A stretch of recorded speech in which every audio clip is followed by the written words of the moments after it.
Comrades and friends, welcome to the program Global Weekly News, serial number 204. First item ILO ILC 114th session UATBB General Secretary speech. Esteemed delegates, I address this 114th session of the International Labour Conference on behalf of the Trade Unions International of the Workers of the Building Wood and Building Materials UATBB, representing millions of construction workers across the globe, talking about the importance of social dialogue. Can there ever be effective social dialogue without the government being on the side of the workers? Can there ever be effective social dialogue without a strong trade union movement? It is our view that social dialogue is not just a formality or an idea which sounds good on paper.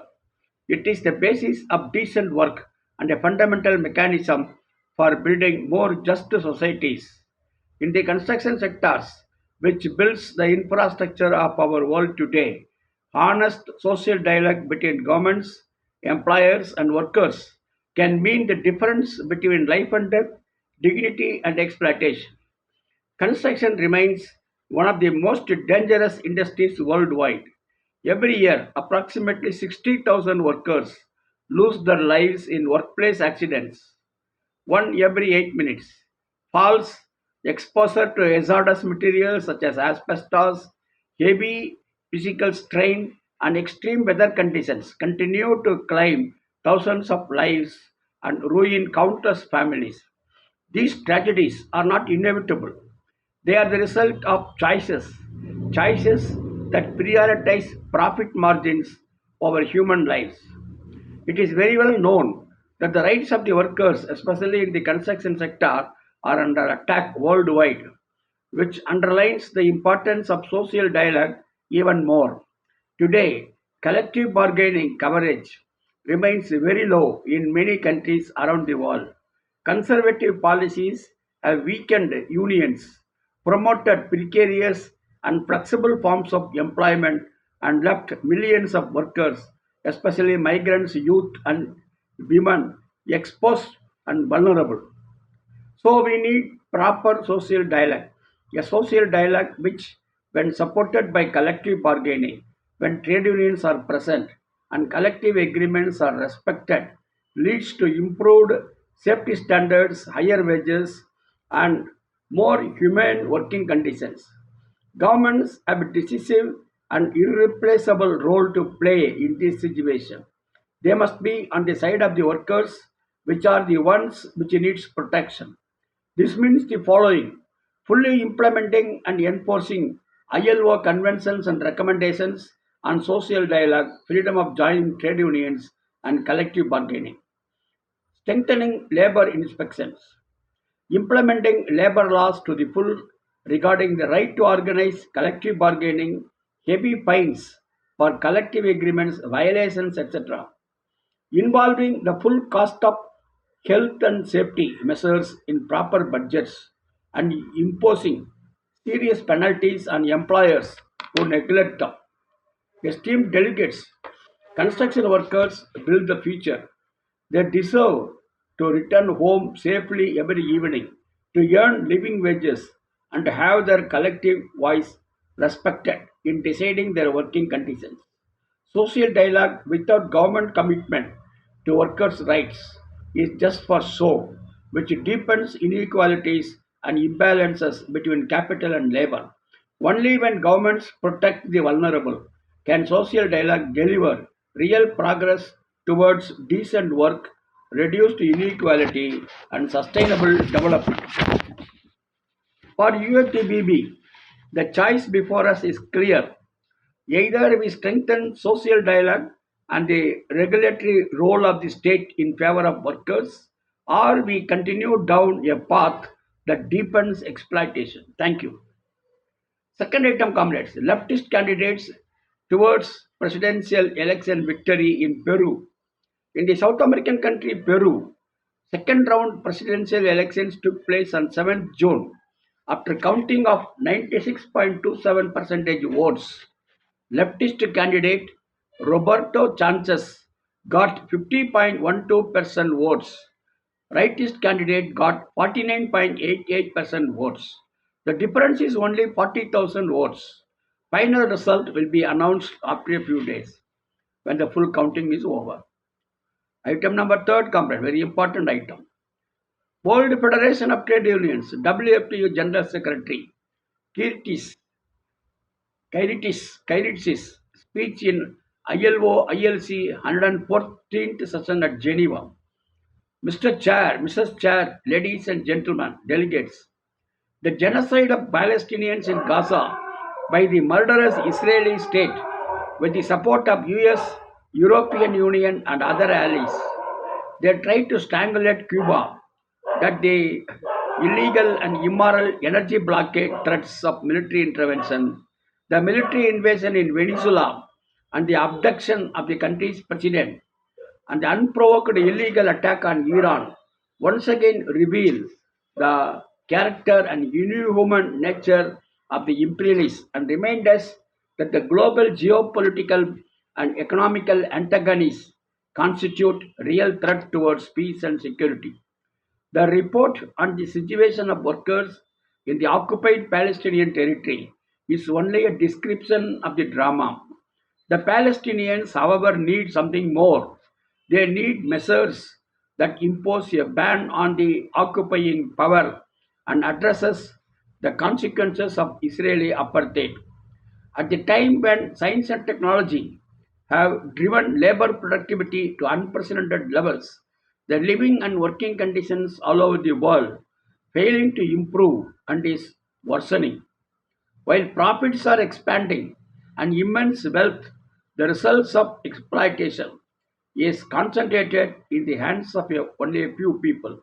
The reality for the working class is the fact that attacks against the workers' achievements continue without reduction. Temporary, precarious, and unsure work is expanding and becoming a norm. Collective bargaining is being systematically undermined together with democratic and trade union freedom. Despite the otherwise positive decisions of hardcore, the fact remains that the right to strike is now being openly and officially questioned by the employers. This is the harsh reality experienced by the workers in their daily lives and does not change. No effective social dialogue at all. The reality is that most encouraging and hopeful element within the other ways, a pressing picture of today's work. Workers are not passively accepting. There are workers and people's offensives aided by class-oriented trade unions. Millions of workers around the world are choosing the path of struggle in defense of their social and political rights. It is the duty of the trade union movement to mobilize and to carry forward the class struggle. This is necessary to fulfill the contemporary needs of the workers. WFTU insists that 35-hour working week without reduction in wages shall be implemented. WFTU will make all efforts for this task. I condemn the monopoly representation of International Trade Union Confederation in this 114th session of ILC. This is in violation of democratic principles. You want to avoid our dissenting voices. WFTA will struggle to get fair representation. 19th Congress of WFTO will take place in 2027 May in Sri Lanka. WFTA Congress will plan to defeat imperialist aggressions to counter the attacks on workers. WFTA will plan for bringing world peace and social justice. Item number 4 complaints. Cuba's trade union leader addresses 114th session of International Labour Conference of International Labour Organization. I am addressing you on behalf of the workers of Cuba with a deep commitment that our trade union movement has historically maintained relations with the ILO. We welcome the rigorous analysis of the director's report, a general assessment that correctly points out that artificial intelligence is not an unstoppable force that generates uniform results, but rather its effects depend on political decisions, institutions, and governance. We fully share the warning that without timely evaluation, artificial intelligence can exacerbate, can increase existing inequalities among countries, companies, and workers. Low and middle income countries not only have lower exposure to the potential benefits of artificial intelligence, but paradoxically may suffer its adverse effects without the capacity to minimize them. This is a reality that workers in the global south experience with particular harshness. The concentration of artificial intelligence development in a few companies and in a few countries creates an unprecedented power asymmetry. Workers became mere data providers in labeling, invisible labelers and characters of systems that we do not control and whose logistics we do not know. The report dedicates a chapter to the rise of the report dedicates a chapter to the risk of increased inequalities, rightly pointing out that digital divides act as a powerful amplifier of inequalities. However, in the case of Cuba, that gap is not natural. It is an imposed gap, criminally constructed and systematically maintained by the blockade policy unilaterally imposed on us by the US government. The economic, commercial, and financial blockade in force for more than 6 decades has intensified since in these last 5 months. With two executive orders from President Donald Trump causing an energy seize that affects all sectors of our economy, becoming a massive and flagrant violation of the human rights of the working people on the right to decent work, health, and occupational safety, and the full development of labor relations. And if that weren't enough, the imperial war hawks openly threatened military aggression against Cuba. Nevertheless, this does not prevent Cuban workers with the scientific capacity endorsed in the tradition of educational excellence, science, and globally recognized innovation from moving forward. Mr. Director General delegates, the Director General's report reminds us that work is not just a source of income, it is also a basis for dignity, autonomy, and human development. Artificial intelligence can be a tool to empower the dignity or an instrument to deepen exclusion. We, the Cuban workers, do not ask for privilege, we ask for justice. We ask to be allowed to exercise our right to develop,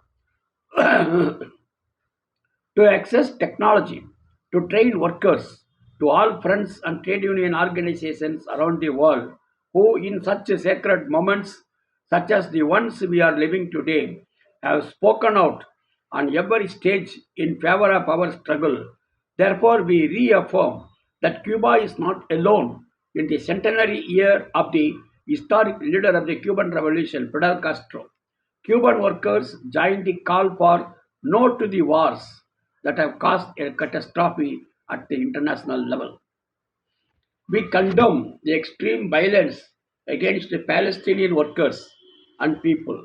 We reaffirm the solidarity with brother people of Venezuela and with the rest of the struggle for the rights of workers worldwide. Cuba will prevail. Fifth item, comrades. US against US again attacks Iran. The United States has just resumed its criminal bombing of Iran, renewing the possibilities of a wider and even more explosive war. In recent days, Israel has carried out new illegal strikes on Iran and Lebanon with full backing from the US military, bringing the region closer to catastrophe and prolonging a war that has already plunged the world into a cost of living crisis.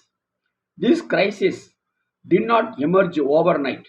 For decades, successive US administrations, including the Trump administration, have fueled instability across the Middle East through sanctions, military interventions, regime change operations, occupation, and unconditional support for Israeli aggression. Trump's unprovoked escalation against Iran was based entirely on lies, not truths, on lies. Rather than being no new wars, as continually promised by Trump, he has left a trail of destruction while enriching weapons manufacturers and advancing imperial interests at the expense of civilians across the region. Working people have nothing to gain from another endless war. We reject attempts to drag the people of the United States into a broader conflict with Iran, Lebanon, and the entire region. The path forward is not more bombs, sanctions, and military escalation. It is an immediate end to the war, an end to the US aid to Israel, and a commitment to peace and self determination for the peoples of the Middle East. Item number 6, comrades.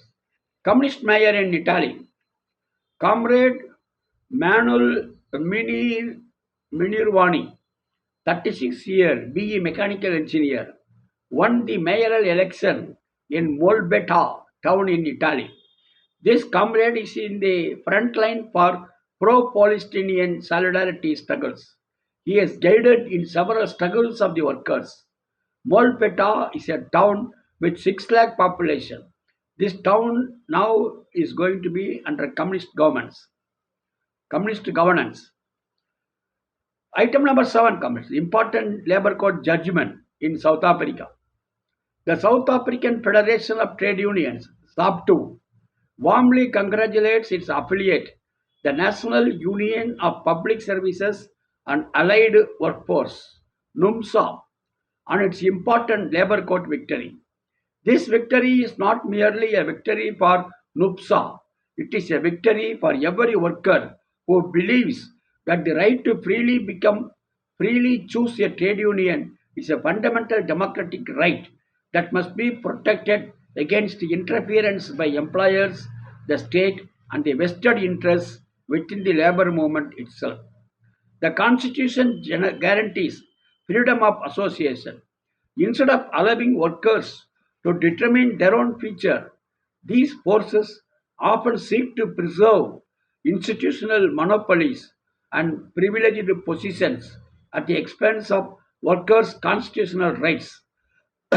This victory will inspire workers throughout the public sector and beyond who are seeking independent representation. Item number 8, comrades. Iran's attacks on the US military bases.